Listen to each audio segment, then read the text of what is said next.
You know that guy, the one everyone counts on, the one who shows up, handles his responsibilities, keeps things moving. But inside, it's just quiet. No real highs, no real lows, just nothing. If that's you, yeah, we need to talk, because this isn't random, and it's definitely not just how life is. I've been thinking about this a lot lately, not from some expert angle, but just trying to understand it for myself too, because if we're being real, a lot of us aren't okay, we're just functioning. We get up, we go to work, we handle what needs to be handled. But somewhere along the way, we stopped actually feeling any of it. For me, it didn't happen all at once.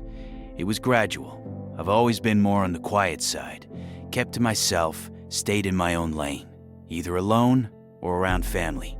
That was my world. And at first, that felt normal. But over time, I noticed something was off. Things that should have hit me didn't. Good moments didn't feel that good. Bad moments didn't even feel that bad. It was like I was watching my own life instead of actually living it.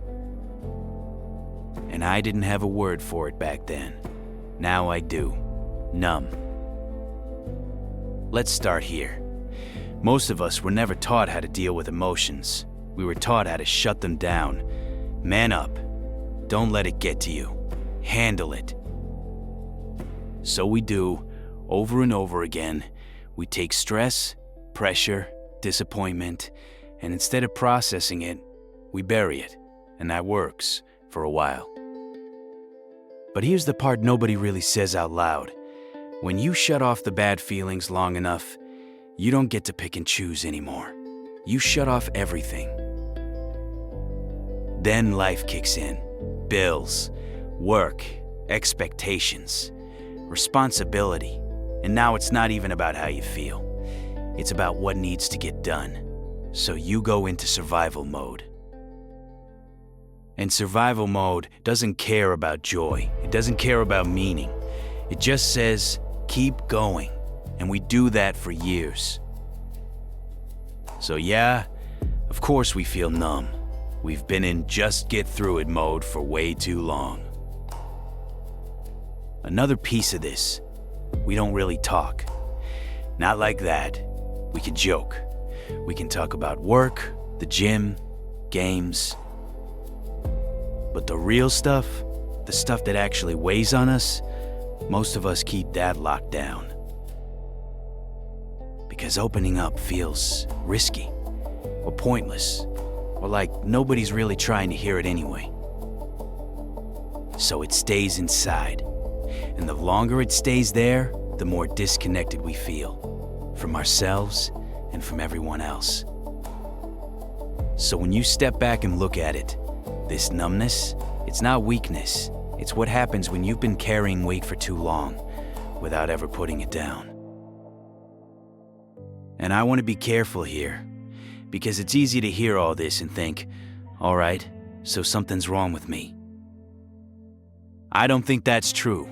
I think a lot of us adapted the only way we knew how. We became reliable. We became steady. We became the ones people could count on. That came with a cost. So what do we actually do about it? Not some perfect answer, but a place to start. We stop pretending we're fine when we're not, even if that just means being honest with ourselves first. We start paying attention again. What actually stresses us out? What drains us? What still sparks something, even a little? And yeah, this part's uncomfortable. We let things hit us again, not all at once, not in some dramatic way, just little by little. Because feeling nothing might seem easier, but it's not where we're supposed to stay. If you've been moving through life on autopilot, if everything feels kind of flat lately, you're not the only one dealing with that. Not even close. And more importantly, you don't have to stay stuck there. We can figure this out. one step at a time. If this hit a little closer than you expected, stick around. This is the kind of stuff we're going to keep unpacking together.